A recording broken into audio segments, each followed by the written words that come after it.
প্রিয় দর্শক, আমাদের আই মিডিয়ার নিয়মিত আয়োজন যেরকম ঝাপনা, আমি জুয়েল রাজ আছি আপনাদের সাথে। সব সময়ের মতোই নতুন নতুন বিভিন্ন ইস্যু নিয়ে কথা বলি। তো আজকেও যে বিষয়টা নিয়ে কথা বলবো, আজকের বিষয়টা একটু হয়তো বা স্পর্শকাতর, একটু হয়তো বা আপনাদের মানে বিতর্কের জন্ম দিতে পারে। আমরা চাই তর্ক হোক, বিতর্ক হোক, আলোচনা হোক। সেই তর্ক বিতর্কের জন্যই প্রশ্নগুলো উত্থাপন করা। প্রথম কথা হচ্ছে আপনাকে প্রশ্ন উত্থাপন করতে হবে, যদিও বাংলাদেশে ভয় আছে, প্রশ্ন উত্থাপন করে চাকরি থাকে না। তো যেহেতু সামাজিক যোগাযোগ মাধ্যম এবং আমরা যারা পৃথিবীর বিভিন্ন দেশ থেকে এই প্রোগ্রামগুলো করি, সেই চাকরি থাকা না থাকার ভয় আমাদের নেই। তো সাংবাদিক হিসাবে বা দায়িত্বশীল মানুষ হিসাবে আমরা মনে করি এই প্রশ্নগুলো আমাদের উত্থাপন করা খুবই প্রয়োজন। আপনাদেরকে জাস্ট কিছু জরিপ হয়তো বা আমি দিব, আর সেই সংখ্যাগুলো একটু মিলিয়ে নেবেন। আপনারা কি জানেন বাংলাদেশে প্রতি বছর সড়ক দুর্ঘটনায় কত মানুষ মারা যায়? যদি 2024 সালের প্রতিবেদন শুধু আপনাদেরকে বলি, সেখানে 2024 সালে মারা গেছে 5,380 জন মানুষ, শুধুমাত্র সড়ক দুর্ঘটনায়।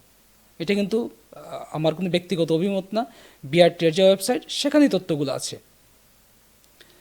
আচ্ছা, 2024 সালে শুধু ডেঙ্গুতে প্রাণ হারিয়েছেন 575 জন মানুষ।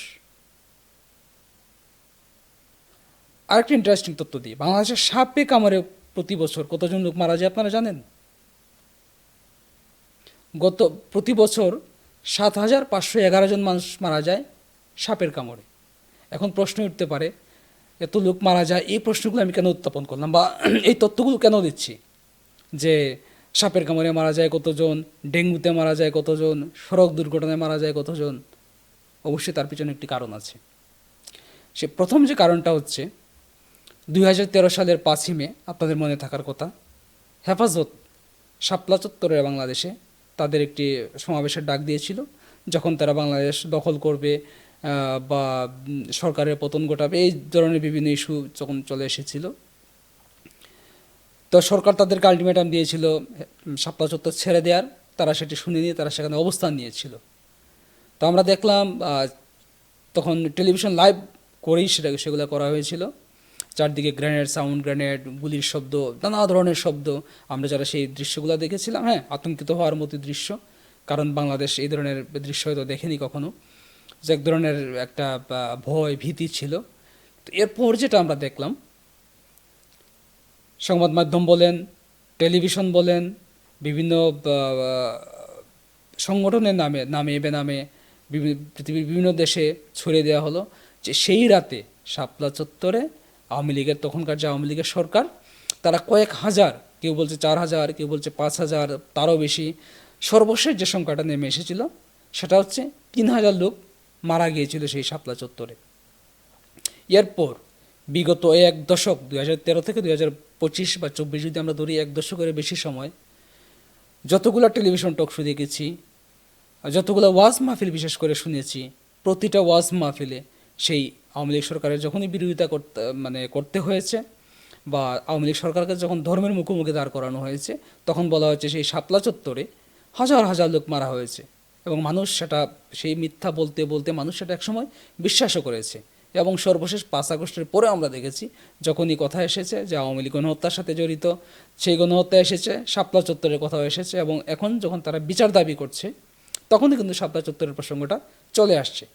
কিন্তু মানে কি অদ্ভুত ঘটনা আসলে বলা যায়, আজকে আমরা দেখলাম সব পত্রিকায় সেটা এসেছে, তারা যে সংখ্যা দিয়েছে, মানে প্রকৃত সংখ্যা যেটা এসেছে মাত্র সেই 3,000, 4,000 থেকে 93 জনে এসেছে।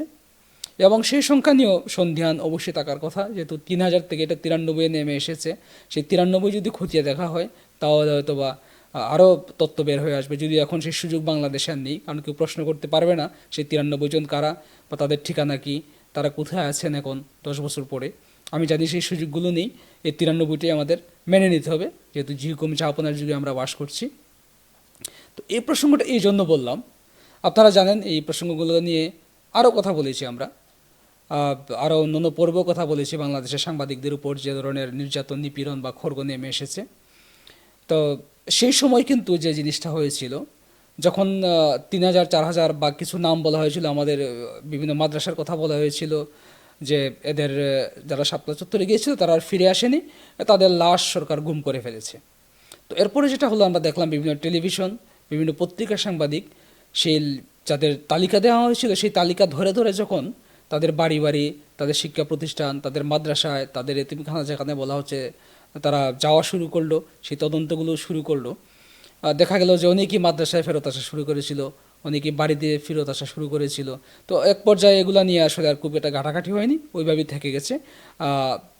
কারা ফিরে এসেছিল, একটা বিশাল সংখ্যা তখন পত্রিকায় এসেছিল। তো পরে এক পর্যায়ে এটা আসলে আর খুব একটা গুরুত্ব পায়নি, যেহেতু ফিরে আসা শুরু হয়েছিল। সে তখনও বিতর্কগুলো শুরু হয়েছিল প্রকৃত মৃতের সংখ্যা আসলে কত ছিল হেফাজতের। কিন্তু এই দীর্ঘ 10 বছরে তারা সেটা বিশ্বাসযোগ্য করতে পেরেছিল যে অ্যাটলিস্ট 3-4 হাজার মানুষের মৃত্যু শাপলা চত্বরে হয়েছিল। কিন্তু আজকে আমরা বাস্তব সত্য দেখলাম, তারাই এখন আবার সেই প্রতিবেদন দিচ্ছে মাত্র 93 জনের।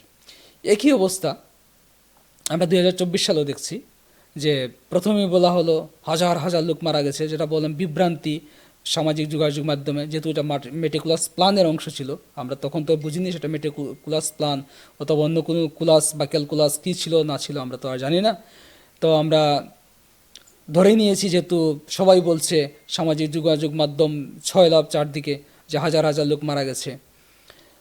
তো যখন 5ই আগস্টের পরে দেখা গেল যাদেরকে বলা হচ্ছিল মারা গেছেন, তারা অনেকেই ফেরত আসা শুরু করলেন। কতজন ফেরত আসলেন? 17-18 জনের মতো আমরা পেয়েছি ফেরত আসছেন। আবার কিশোরগঞ্জে দেখলাম এক লোক তার স্বাভাবিক অবস্থায় মারা গেছেন, তো তাকেও নাকি শহীদের তালিকায় ঢুকে দেওয়া হয়েছিল। তো তার ভাই সেটা নিয়ে প্রতিবাদ করলেন, এবং কিছু কিছু সংবাদ মাধ্যম চেষ্টা করেছিল, বা সামাজিক যোগাযোগ মাধ্যমে বিশেষ করে এগুলো এসেছিল, যে যারা শহীদের তালিকায় আছেন, সেই যে 800 তালিকা যেটা দেওয়া হয়েছে 1400-2000 থেকে যেটা 800-তে নেমে এসেছে, সেই তালিকায় অনেক শহীদ যারা বাড়িতে ফিরে এসেছেন। কেউ কেউ রাজমিস্ত্রির কাজ করতেন বা অন্যান্য কাজে যারা জড়িত ছিলেন, তারা যখন পত্রিকা তাদের নাম দেখলেন, অনেকে বাড়িতে ফিরত এসেছেন। তো এই প্রশ্নগুলো তো করার সুযোগ নেই, তাই আজকে তালিকাটা এই জন্যই দিলাম। এই যে জুলাই আগস্টে বলা হচ্ছে 1400 বা 2000, 1300, 800, 300 মারা গেছেন, যে এখানে কতজন সাপে কাটা রুগী আছেন, কতজন ডেঙ্গুর রুগী আছেন, কতজন সড়ক দুর্ঘটনার রুগী ছিলেন আমরা জানি না। যদি 1400 হয়ে থাকে, সেই সত্যটা তো উদ্ঘাটন করা সম্ভব হবে না। ইতিহাসের পাতায় সেটা লেখা থাকবে, এবং আজকে যেভাবে হেফাজত বলছে যে মাত্র 93 জন মারা গেছে, হয়তোবা এমন একদিন আসবে সেই প্রকৃত সংখ্যাটা আমরা জানতে পারবো। সেই দিনের আমরা অপেক্ষায় থাকলাম। সাথেই থাকুন, আমাদের আই মিডিয়ার সাথে থাকুন, যেরকম যা আপনার সাথে থাকুন, আমি জুয়েল রাজের সাথে থাকুন। আরও নতুন নতুন বিষয় নিয়ে আপনাদের সাথে প্রতিনিয়ত আমরা কথা বলবো। ধন্যবাদ সবাইকে।